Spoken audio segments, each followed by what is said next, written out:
by a player, okay? Couple of questions each if we can. That's great. Alison, I see you there first. Would you like to kick off? Yeah, sure. Hi, Ange. Hi, Alison. Hiya. Can we just start with injury updates, where the players are? Will anyone be back for tomorrow night? After the weekend's game, obviously Josip is out with his hamstring, so he'll obviously go into rehab now for a couple of weeks.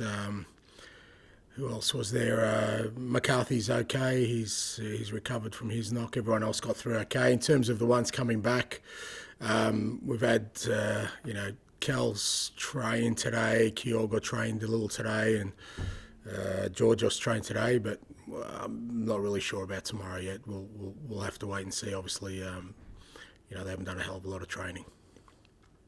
In terms of tomorrow, I suppose that leaves you with limited options to change much from the weekend.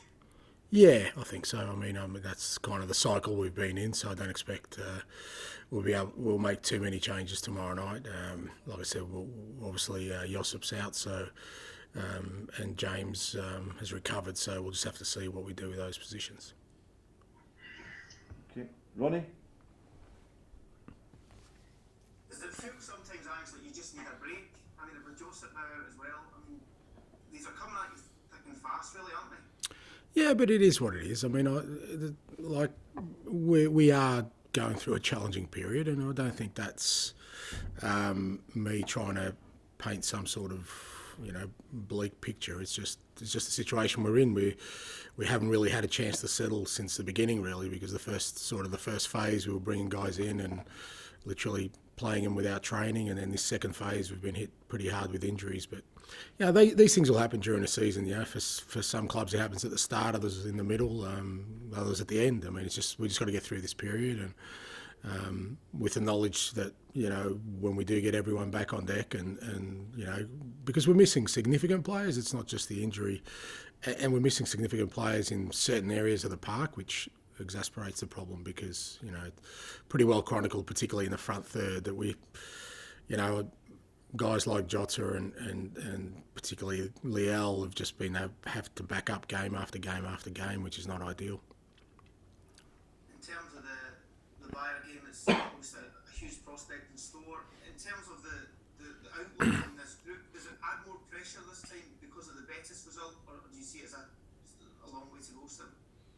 No, I mean, I think you kind of know that it's going to be a challenging group, whatever the draw, but you look at the teams in our group, and Betis are a quality side, Bayer Leverkusen obviously a quality side, and we saw with Ferencváros last year, in the Champions League, that every game is a challenge. I guess if you want to progress, the key does become your home games, irrespective of other results. If you can pick up points at home, then you give yourself a chance to progress. So looking forward to tomorrow night. They're a very good team and a great challenge for us, but in front of our fans at Celtic Park, it's a great night for us to test ourselves. Luke. Ange, given that, then how big a step up in performance will your team need to try and get something out of this game then? I've got to be careful how I answer this, because I like I said, I've seen things a lot differently. I know that the narrative around us at the moment is that we're struggling, but in terms of our performances, then I don't quite see it that way. But that's just me. I think we showed in the last game against Real Betis away from home against a quality team that we gave a good account of ourselves and played some great football and dominated parts of the game. We didn't get the result, but I thought it was a fantastic performance. So we know we have that performance in us, and that's what we need to do tomorrow night. Just make sure that we play our football as we have been, and be really positive about our intent, and try and take it to a good opponent. Just on Callum McGregor, how far away is he, and were you surprised that he was named in the Scotland squad, given he's been out? No, I mean, I think Steve Clark said that, if Cal plays, then he'd be silly not to pick him before the window. So, I think he's taken the sensible approach, as have we. And as I said, Cal has now trained, which is good. He's trained with the group. So, we'll hopefully get him some game time. If not tomorrow, then on Sunday. Thanks, Luke. Joe Hendry.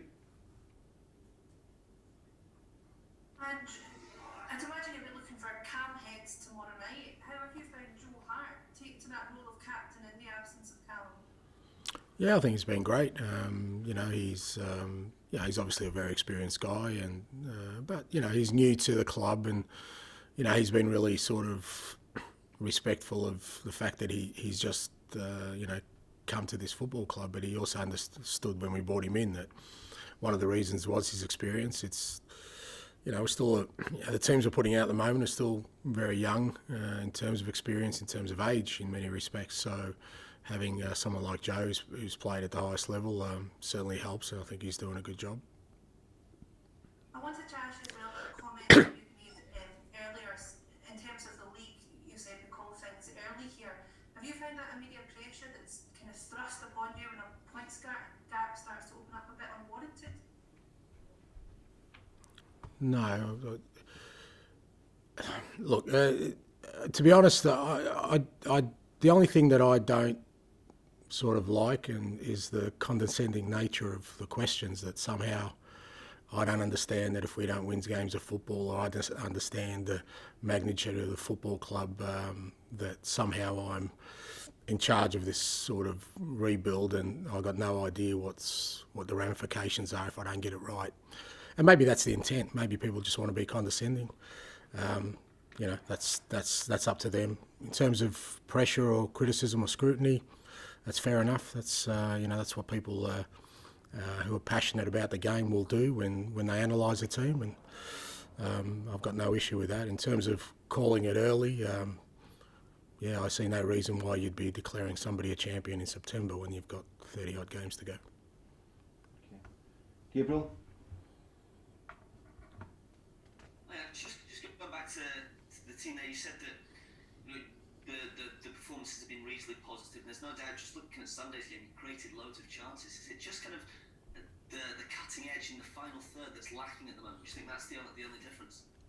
Yeah, look, that's definitely an area that, and again, you've got to go back to, as I said, we just haven't had a chance to sort of freshen some of these guys up, So, the likes of Jota Leal, even Albi Ajeti, they're playing game after game, and in the front third that, as you said, you need that cutting edge. So we're creating bags of opportunities, but we're lacking a little bit of sharpness that we had, a few games earlier. But that was because, people, I get it, we live in an instant world, and yesterday is like 30 million years ago. But, when we were going through that patch, I had Kyogo and I was throwing on Hodgson as a change-up, I mean, that's a pretty good front line to have, and we were scoring goals. So, we haven't had that luxury. So, like I said, I think our performances have been okay.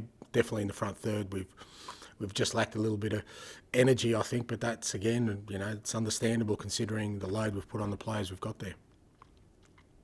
Just going back to tomorrow's opponents, Bayer Leverkusen, what kind of team specifically do you think they are? Obviously, you've been looking at them a lot over the last few days. And do you consider them as group favourites? They won their first game, obviously playing the Bundesliga, and many people see them as a Champions League level team. Oh, they certainly are. They've got, they're side of great pedigree, and they're got outstanding individual players. Within their setup, they're a fairly settled team. Not a lot of changes from last year, and they're a quality team. They're one of the best teams in Europe, and they probably see themselves as a Champions League team. So, in terms of favourites in the groups, though, like I said, I think Betis are a very good team. Ferencváros certainly gave Leverkusen the contest in the first game. So, that'll all bear out over time. But there's no doubt, quality opponent, quality footballers, and a good challenge for us. David Curry, BBC. Thanks, Ian. Hello, and can I just rewind a wee bit? You mentioned there McGregor, Kyogo, and Giakoumakis all trained. Is there a possibility that all three of them could start tomorrow? There was zero possibility all three will start tomorrow. Is there a possibility they'll get some game time tomorrow? Yes, there is. But again, I just got to be careful that we just got to make sure. Like I said, they train today. We've got to make sure, see how they pull up, see how they feel. I'll have a chat to them. I'm keen to get them some game time before the break. Obviously, Cal's going away with the Scotland team. Kyogo's been selected in the Japanese team. So, we need to sort of assess where they're at. So, getting him some game time makes sense. And with Georgios, because he's had an interrupted pre-season, we certainly got to be careful about his introduction, but keen to get him some game time, whether that's tomorrow or Sunday, we'll see. Now, Leverkusen and a high-tempo attacking side, very similar to the way you like to play football. It looks as though it could be quite a game tomorrow night. I hope so. Yeah, I mean that's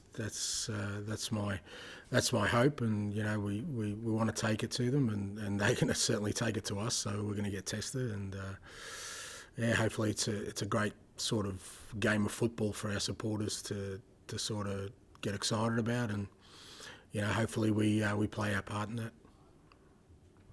Ange, can I just ask? You mentioned earlier about there's a thought maybe that people think you don't understand what it means if you drop. Is that a frustration for you that you think there is a mindset out there that people don't think you understand what it means to is it manage at Celtic or win at Celtic or?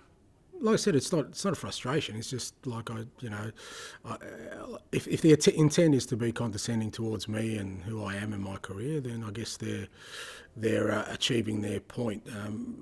I guess my point about all that is that I'm not going to change my approach because people keep talking about the fact that there's pressure and it's Celtic. I mean, I took that task on board when I accepted the position, and I've been given the responsibility to rebuild a team that hopefully will be successful, not just this year, for years to come. And every decision I make is with that purpose.